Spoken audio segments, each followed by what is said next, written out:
We are in an era of unprecedented load growth. We're seeing AI, data centers, manufacturing, a renaissance in the American economy that requires energy. So to supply that energy on a 24/7 basis, to keep the grid humming along, we actually need energy storage as an asset to support the grid. All right, categorically, solar and energy storage go together like peanut butter and jelly, but energy storage has a bigger story, so to speak, in terms of grid services and all that that sits between us and industry accepting us as firm power. Energy storage is, in fact, the enabler that takes renewable energy to the moon, as it were. It helps us to become that reliable power that can truly replace fossil fuel. Solar Energy Industry Association has a superpower in the person of Joan White, who manages to keep tabs on all that is happening in the energy storage sector. Today on our PowerUp Live stage here at RE+ Northeast, Joan is going to talk about the ambitious targets that we see for energy storage throughout the Northeast and the United States, and how it integrates into our increasingly complex grid. Thank you to our sponsors of the PowerUp Live stage, Conductor Solar, Encore Renewable Energy, and Solar Simplified. Joan, welcome to PowerUp Live. Thank you so much, Nico. It's always a pleasure to be here. It's fun to get a chance to reconnect with you. You are one of the folks that are not just my, but many people's go-to when we want to know what's happening in the world of energy storage. So I want to get a bit of an overview today. You know, I've been told that you have a very ambitious vision for the energy storage market here in the United States. And with Trump really wanting to unleash our American energy, so to speak, batteries really look like they have to play a massive role in this narrative. So what can you tell us about this ambitious plan that was embodied in a white paper you all released very recently? Yeah, that's right. So just recently, SEIA released a white paper announcing a target that exceeds a business as usual scenario by over 50%. Yeah. So what we're talking about is deploying about 700 gigawatt hours of storage across the American grid by 2030. 700 gigawatt hours. Yep. If we just had the current... Additional. That's right. That's right. Well, starting to, like, counting what we already have online today, and then adding up to 700. So business as usual scenario, we'd expect about 450 gigawatt hours to come online with the current policies and programs that we have. Yes. That being said, we are in an era of unprecedented load growth. We're seeing AI, data centers, manufacturing, a renaissance in the American economy that requires energy. So to supply that energy on a 24/7 basis, to keep the grid humming along, we actually need energy storage as an asset to support the grid. Can we put it into context? So if it's 700 gigawatt hours, what do we currently have in operation that serves the baseline? Yeah, we've got like about 138 gigawatt hours as of the end of 2024. So this is a massive increase. And anytime you have a new technology, the cost implications really can affect that. So we've seen the cost of energy storage come down year over year really dramatically. So just 23 to 24, we saw about a 35% drop in the cost to install. And we're expecting additional declines into the future that will support that higher target of 700 gigawatt hours. And is there a magic number, and have we already achieved it, that represents that sort of no-brainer market acceptance sort of price point for deploying energy storage? Oh, that's a really interesting question. Yeah, I think it's a little bit high right now. So if you like aggregate RTO revenue, for example, or your revenue stacking, it's a little hard to make project economics work. So we'd like to see prices come down another, maybe 30 to 40% over the next decade to really tip that economic scale so that projects become economic. And what would that reference point be when prices come down to 30, 40%? Right. Let's see. I wish I knew the exact answer off the top of my head. But if we're talking about like $200 or $1,000 roughly a kilowatt right now to install, if we can get that down to, say, $700, $800 per kilowatt to install, then we're going to really see the market unleash and massive deployment, which we've already seen year over year growth. So it is economical currently in some markets. Joan, can you contextualize, a lot of times we will say like, hey, a number of cars off the road or trees planted. Is there like an equivalent homes powered? Yeah. So if you said we had the 700 gigawatt hours, plus the amount of EV deployment that we're expecting over the next year, you could power the U.S. overnight with green, clean, renewable power. Amazing. So that's the equivalent. If you kind of add the capacity of EVs together with our target, that would power the U.S. overnight. Yeah. So the plan is 700 gigawatt hours, which is at least 100 gigawatt hours more than sort of business as usual growth case. Are there policies and programs already in place to support this? Yeah, so we're seeing some states are really top of the heap when it comes to policies and programs to support energy storage. And we know that energy policy really drives the market. That's true across the U.S. Right. So key, absolutely critical, is maintaining the federal ITC for energy storage. Yeah. 2 years ago, we finally added a standalone ITC for just energy storage, and we've had solar plus storage for a while. Yeah. As you may know, the threat level for repealing the ITC is very high right now, yes. And it's of the utmost priority for the hundreds of thousands of people that are employed in this sector, both building storage, also in manufacturing storage, that those tax credits stay in place. Yep. So that's priority number one. Also, we'd love to see more financial support from states. So we've seen states like California really seeing the value of energy storage in maintaining reliable power and integrating renewables. That state and Texas have the largest deployment right now. Right. In California, what's maintaining that market is resource adequacy contracts. So storage has a certain revenue stream that they know they're going to be able to rely on. So having business certainty is top priority. Other states are providing financial incentives or a top-up.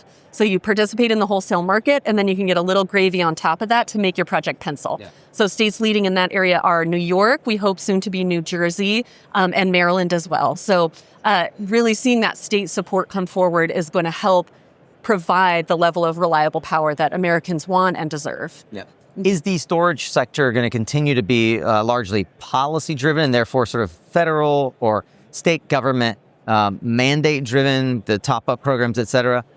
Or are we able to see private industry come up with more economical sort of services to offset the development costs? Absolutely. We are seeing storage compete against other resources across the country, even in states where there aren't proactive kind of financial supports in place. Right. So in the South, where we have vertically integrated utilities, we've seen massive deployment of storage across TVA, across service territories in Georgia, because it's providing that reliable power that our economy needs. We are seeing storage compete. And the markets in which it's going to be most competitive are where you have a large delta between your low-cost energy and your high-cost energy. Right. So that's really what drives the Texas market. It's not necessarily that there's any kind of top-up revenue. It's that just on energy arbitrage alone, projects are able to pencil. So we have seen when storage can access markets in a free, fair way, and really get all the revenue that they should be, for the services they're able to provide the grid, that those storage projects can pencil. And especially with costs coming down, we're going to see more and more kind of private sector driven development. Is there anything that you think stands head and shoulders above other services that both the industry, utility, and regulators, as well as developers, are counting on? They see as like the lead horse in terms of the revenue stacking for storage today?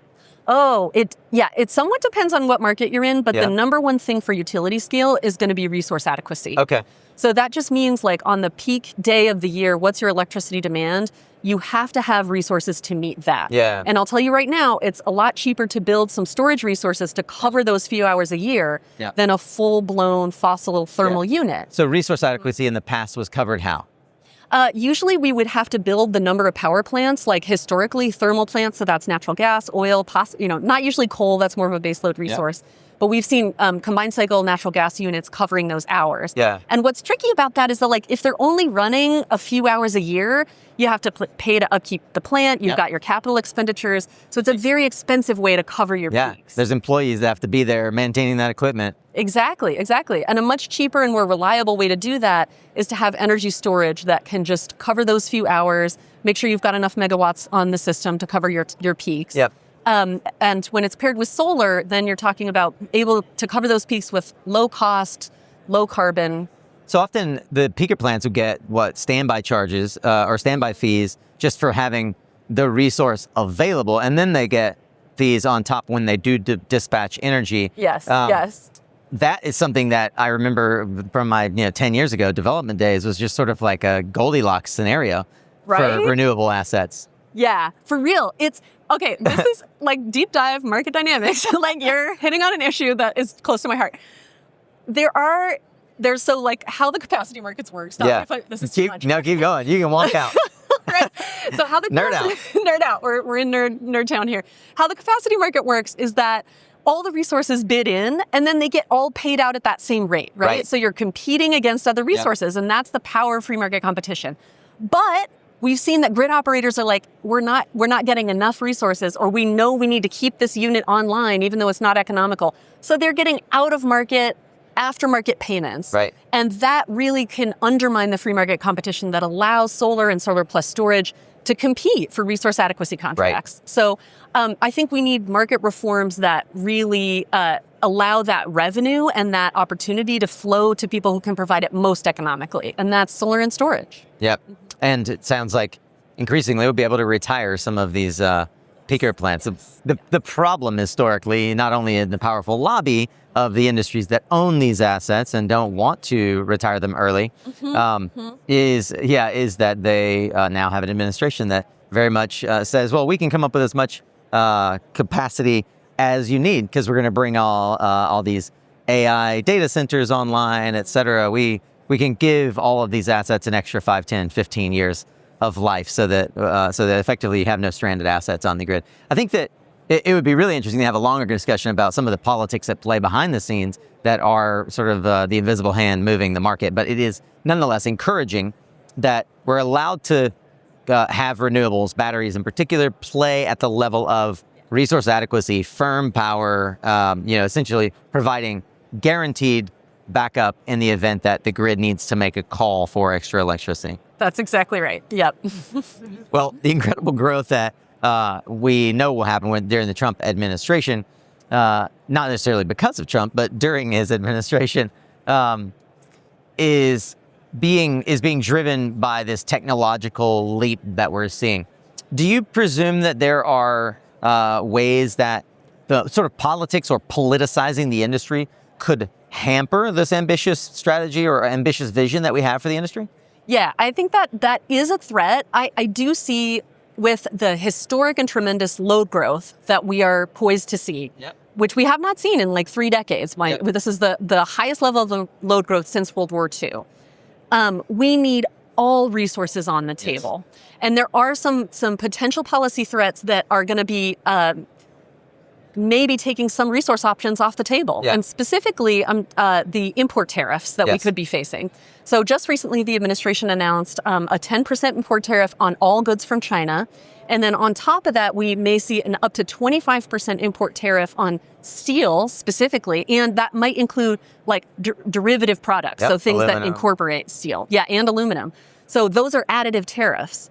On top of that, we have a trade case, an anti-dumping and countervailing duties trade case that was filed at the International Trade Commission alleging dumping by China of active anode materials. So when you look at those three together and you recognize that trade policy can and will have an impact on the electric sector writ large, not only could the storage sector face headwinds, but other critical electric infrastructure could also face headwinds as a result of these tariffs. I want to go back to the trade case. So a lot of folks are familiar and probably even hear it, and it sort of rolls in one ear and out the other. The countervailing duties, anti-dumping countervailing duties is a very familiar term around solar cells.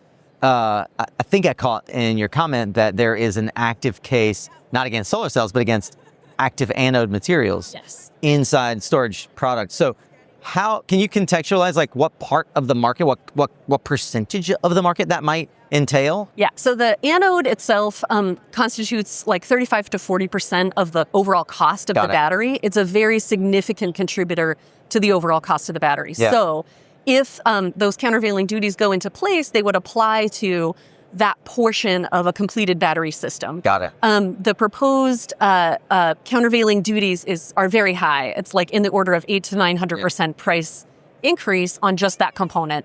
So I think we could see some price impacts from that. And when we think about tariffs, we like to think about them as don't use a hammer when you need a scalpel. So let's be really thoughtful about what tariffs to apply where to stimulate the areas of the American energy storage supply chain where we want to create jobs, we want to create energy security. We can be thoughtful and strategic about the application of tariffs. One of the things that we know for sure, the impact of the AD/CVD, the impact of the import tariffs on the module supply in the United States precipitated a return to domestic supply of modules here in the United States, where now it was just announced that we have more than enough capacity to supply our U.S. needs, which means we're going to become, lo and behold, a net exporter of modules from the United States for the first time in over a decade. Yes. Second time in my career, thankfully. Is that something that, I've asked John over at Fluence, I've asked Andy at Wärtsilä, like, are we going to see a resurgence of battery manufacturing for the purposes not of necessarily, well, look, I think we're going to see it for sure for electric vehicles. Yes. Is that going to roll over into power electronics? Yes, we absolutely are, but you have to differentiate the parts of the supply chain. Right. So it's not going to be a cradle to cradle total supply chain onshoring. Yeah. The extraction of raw materials, processing of those raw materials, and the creation of cells and packs, which are the intermediary components to a battery system, all of that's still happening offshore in some friendly countries, and then also kind of all around East Asia. We have seen an onshoring of that final step in the process where you're taking cells and packs and assembling them into a final unit. You're adding the inverter, Right. you're adding the casing. Yep. So that industry has really taken off since the domestic content bonus adder of the IRA. Right. So that component of the IRA really supports onshoring of domestic batteries. We expect, we put out a report 2 years ago on kind of what is that roadmap for domestic manufacturing for batteries. And we expect that by 2030, we'll have enough manufacturing capacity for that final product to meet US demand in both EV and the best standalone markets. So it's very promising, but the capturing that earlier part of the supply chain is going to take a little more work in terms of industrial policy. Yep. One thing we know in terms of policy that is continually a through line is that policy at the federal level has a role, but by and large, the markets are moved by state level policy. Oh. In the event that we do see sort of a retraction on the federal level, are states going to be able to fill the gap? And I'm curious where you see the biggest moves being made at a state level in the United States from a storage perspective. Yeah, that's absolutely true. And you've been in this business a long time. You know how it goes.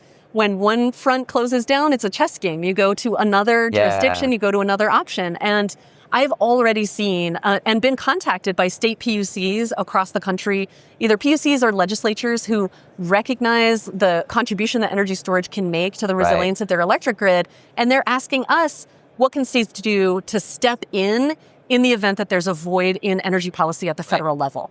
So in particular, in New Jersey, we've seen accelerated implementation of their storage incentive program that was kind of slow rolled for a couple of years, but just recently, we were contacted to say, how can we get something off the ground this summer to take advantage of the ITC while it remains and really get some resources on the grid in PJM, which is a very constrained resource market. So New Jersey's a big one, and then the other big one is Maryland. So we've seen legislation introduced in Maryland this year to kind of accelerate deployment, provide more support, provide a clear pathway for procurement for utilities there. So yeah, we are starting to see that. I think we're going to see more action in California and New York, as always, are big supporters. And then we've also seen a lot of action in the Midwest. So a big bill in Illinois that we expect to maybe get across the line this legislative session. Watching very closely. Watching very closely. We haven't finalized the target on that, but it's going to be something in, I wouldn't want to throw concrete numbers out there, but it's going to be a lot of megawatts. So I think we're going to see not some dozens, action at maybe the hundreds. Exactly. Yes. That is in fact fascinating. Joan, apart from the amazing job you do out representing SEIA, you are you're busy doing research and providing lots of reference materials. Are those reference materials only available to SEIA members, or are there resources available to everyone through the work that you do?